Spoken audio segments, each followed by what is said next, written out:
নমস্কার, দেখছেন এবিএসকে নিউজ। প্রিয়া রয়েছে আপনাদের সঙ্গে। নজর রাখবো জগৎবল্লভপুরের দিকে। ব্যবসায় অংশীদার করার প্রলোভন দেখিয়ে প্রায় 70 লক্ষ টাকা প্রতারণার অভিযোগে তোলপাড় জগৎবল্লভপুর এলাকা। অভিযোগের আঙুল উঠেছে পূর্ণিমা নন্দী নামে এক মহিলার প্রাক্তন স্বামী রাজেশ নন্দী এবং তার দুই সহযোগীর বিরুদ্ধে। এই ঘটনায় ইতিমধ্যে জগৎবল্লভপুর থানায় লিখিত অভিযোগ দায়ের করেছেন ভুক্তভোগী। অভিযোগকারী পূর্ণিমা নন্দী জানিয়েছেন, প্রায় 12 বছর আগে পারিবারিক অশান্তি ও পরকীয়ায় জড়িয়ে পড়ায় প্রাক্তন স্বামী রাজেশ নন্দীর সঙ্গে তার বিবাহ বিচ্ছেদ হয়। অভিযোগ, দীর্ঘ বিরতির পর জগৎবল্লভপুরের চাদুল এলাকার বাসিন্দা বসন্ত কুমার দে পূর্ণিমা দেবীর সঙ্গে যোগাযোগ করেন এবং লাভজনক ব্যবসায় পার্টনারশিপের প্রস্তাব দেন। যে খবরের দিকে নজর রাখছি, ব্যবসায় অংশীদার করার প্রলোভন দেখিয়ে প্রায় 70 লক্ষ টাকার প্রতারণা। এ বিষয়ে বিস্তারিত জানবো। একেবারে গ্রাউন্ড জিরো থেকে রয়েছে আমাদের প্রতিনিধি রমেশ পোরেল। রমেশ, একবারে 70 এখনো পর্যন্ত গ্রেফতার করেছে কি? দেখো, এই যে এখন যে অভিযুক্তরা এখনো পর্যন্ত তাদেরকে গ্রেফতার করতে পারেনি এই পুলিশ। যেটা জানা যাচ্ছে যে পূর্ণিমা নন্দী সে বরগাছা এলাকার বাসিন্দা। সে ব্যবসায়িক ক্ষেত্রে বেশ কয়েকজন সাগরেদ এবং তার যে স্বামী ছিল তারা সকলে কিন্তু এই ব্যবসার সঙ্গে যুক্ত থাকার ব্যবসার জন্য প্রায় 70 লক্ষ টাকা, আর কম বেশি 70 লক্ষ টাকা কিন্তু এই ব্যবসার ক্ষেত্রে তাদেরকে দেয়। এবং যাদেরকে যে টাকা পূর্ণিমা দেবী দেয় সমস্ত কিছুই কিন্তু তার কাছে রয়েছে দলিলের।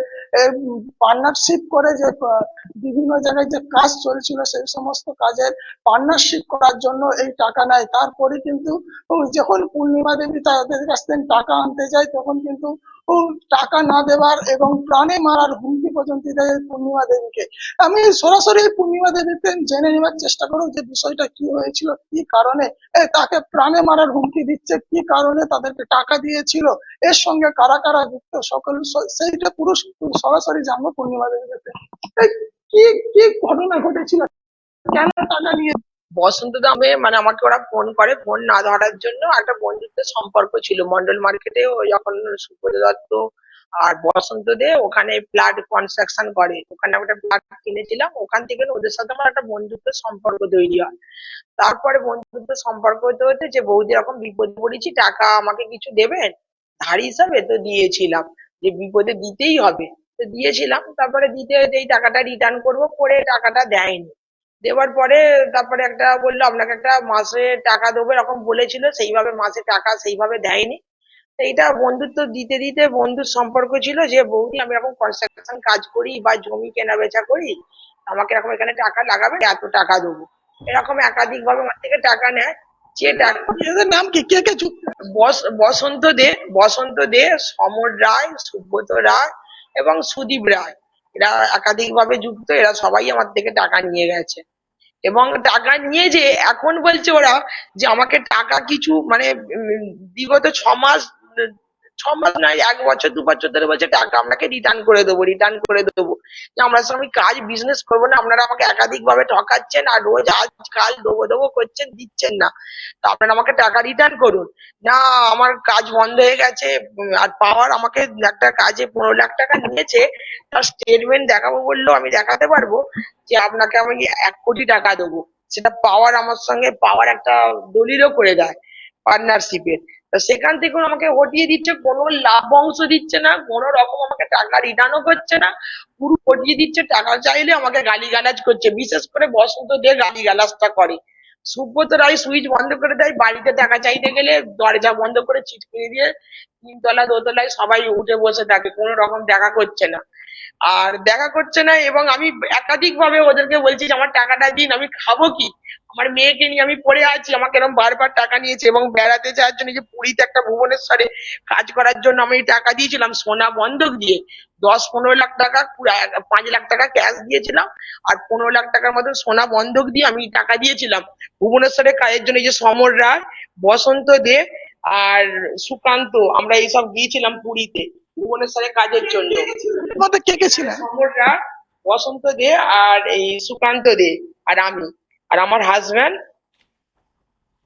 হাজব্যান্ড এবং এই যে মেয়ে মেয়ে আমরা এখানে গিয়েছিলাম, এরকম ভাবে একাধিক ভাবে বিজনেস আমি টাকা লাগাই, যে আমাকে টাকা দেবো। এখন আমাকে সবকিছু দিক দিয়ে হট আউট করছে, এবং আমার হাজবেন্ড মানে অন্য মহিলার সঙ্গে সম্পর্কে চলে গেছে, আজ 10 মাস হয়ে গেল। আপনার হাজবেন্ড এর সঙ্গে যুক্ত? হ্যাঁ, আমার হাজবেন্ড যুক্ত, এবং এনারা সবাই মিলে পরিকল্পনা করে একটা চক্রান্ত করে একটা মেয়েকে নিয়ে আমি থাকি, কোনো রকম আমার হাজবেন্ড দায়িত্ব নেয়নি, আর ওনাদের বিপদে আপদে আমি টাকা দিয়েছি যখনই বলেছে। এবং সমর রায়, এই সুব্রত রায়, এনারা যে টাকা নিয়েছে বারবার বলেছে যে তেল তুলবো, তেল এসেছে 5 গাড়ি তেল এসেছে, ফাইন হবে, আপনাকে ম্যাডাম টাকা দিতে হবে, বাড়িতে এসে উঠে বসবে না, হাত জোড়াত করে ম্যাডাম আমাকে টাকা দিন। আমি সাহায্য করে দিয়েছি যে আজকে টাকাটা দিন, পরশুদিন আপনাকে টাকাটা রিটার্ন করে দেবো, এবং তেলটা বিক্রি করে টাকা দেবো। সেই টাকা আমাকে দেয় না, কোনো কিছু টাকা চাইতে গেলে কি? টাকা চাইতে গেলে মানে কোন রকম সুব্রত রায়, সমর রায়, ওনারা কোনোরকম দেখা করছে না, আর কথাও বলছে না।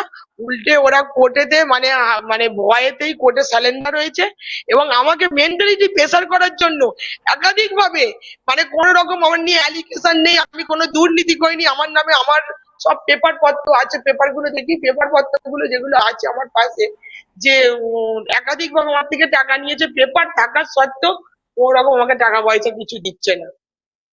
এই বিষয়ে আমি আর একজনের সঙ্গে কথা বলে নেওয়ার চেষ্টা করবো, যে পূর্ণিমা মন্দির তার মেয়ে, তার মেয়েও এই বিষয়ে কি বলে শোনার চেষ্টা করবো।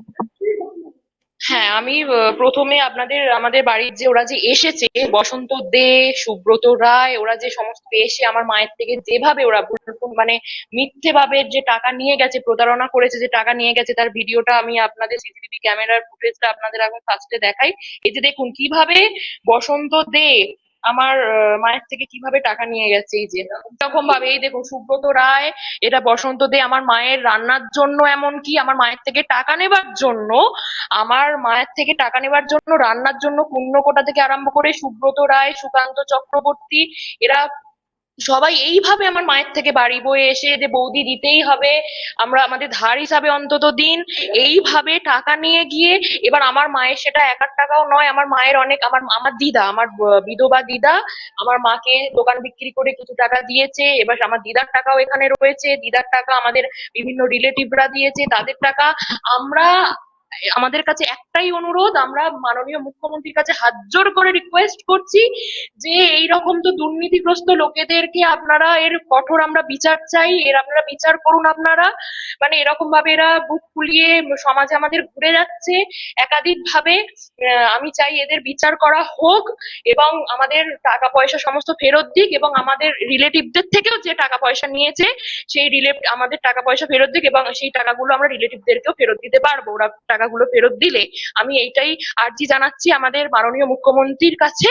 এবং ওরা এই যে আমাদেরকে বিভিন্ন টাকা পয়সা নিয়ে যে খুনের হুমকি দিচ্ছে, আমি এই পরীক্ষা দিয়ে বাড়ি ফিরছি, এই যে বিভিন্ন ভাবে আমাদেরকে ব্ল্যাকমেল করা হচ্ছে, আমার কাছে বিভিন্ন ফোন আসছে, আমি পরীক্ষার সময়, আমি একটা ক্যালকাটা ইউনিভার্সিটি স্টুডেন্ট, আমি জানিয়েছি যে আমার পরীক্ষা চলছে, ফাইনাল পরীক্ষা, আমাকে প্লিজ আপনারা কেউ ডিস্টারবেন্স করবেন, আমার কাছে বিভিন্ন ফোন আসছে, আমি থানায় সেটা জানিয়েছি, আমি নিজে পরীক্ষার আগের দিন রাত্রিরে গিয়ে থানায় কমপ্লেন লিখেছি যে সোশ্যাল মিডিয়া আমাদের দুজনকে বিভিন্ন ভাবে হ্যারাসমেন্ট করছে, আমাদের কাছে বিভিন্ন ফোন আসছে, ব্ল্যাকমেল করছে। এবার আমি আরেকটা কথা বলতে চাই, আমি সুব্রত রায়, বসন্ত দে, এরা 2 নম্বরই বিল্ডিং করেছে, সেই বিল্ডিং হচ্ছে আমতায় করেছে কনস্ট্রাকশন, তার কোনো পারমিশন নেই, কেন যে জেসিবি দিয়ে ভাঙা হচ্ছে না, আমি এই অভিযোগটা দায়ের করতে চাই। আমি সবাইকে বলতে চাই যে আপনারা ইনভেস্টিগেশন করুন, আমাদের মাননীয় মুখ্যমন্ত্রীকে আমি হাত জোড় করে রিকোয়েস্ট করতে চাই যে আপনারা তদন্ত করুন, যে এই সুব্রত রায়, এই সমর রায়রা, এই বসন্ত দে, এরা আমতায় এবং পাতিহালে বিভিন্ন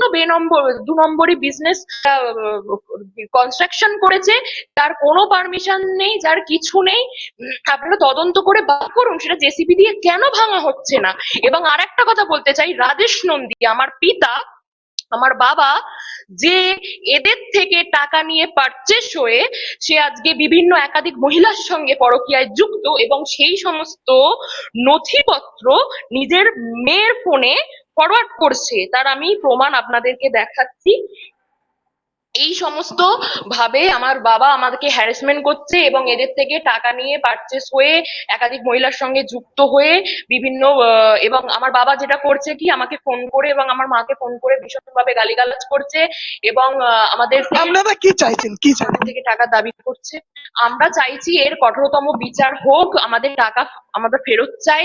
আমাদের শুধু একার টাকা না, যাদের টাকা এখানে জড়িয়ে আছে তাদের সবাই বলবো সবার টাকা, আমাদের সকলের টাকা ফেরত দেয়া হোক একাধিক ভাবে। শুধু আমার একার টাকা তো নেই, এখানে আরো অনেকের টাকা আছে, আমাদের রিলেটিভদের টাকা আছে, সবার টাকা ওরা ফেরত দিক। এবং ওরা এই যে এত বাজে নোংরা দুর্নীতি কাজগুলো করছে, এর জন্য আমি আমাদের সরকারকে বলবো যে তিনি যেন বিচার করেন, এর কঠোরতম বিচার যেন উনি করেন, এটাই আমার আর্জি। এই যে পূর্ণিমা মন্দির থেকে কয়েক লক্ষ টাকা যে দুর্নীতি হয়েছে এমনটাই যে অভিযোগ করছে, সেই টাকা কবে ফেরত পাবে এবং প্রশাসনের তরফ থেকে কি ব্যবস্থা নেওয়া হবে তার আশায় কিন্তু বসে রয়েছে। প্রিয়া। বেশ বেশ ধন্যবাদ রমেশ।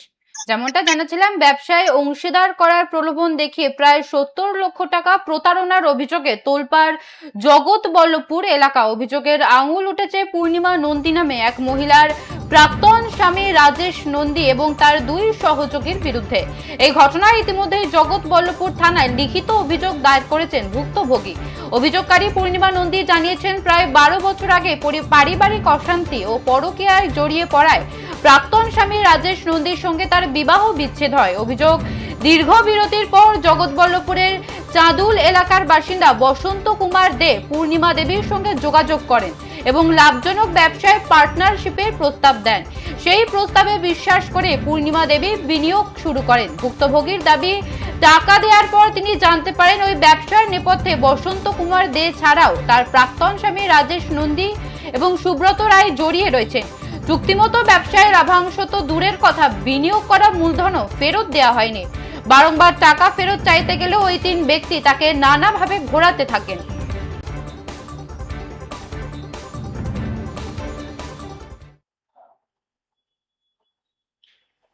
এখন এই পর্যন্তই। সমস্ত খবরের আপডেট পেতে নজর রাখুন এবিএসকে নিউজে। ধন্যবাদ।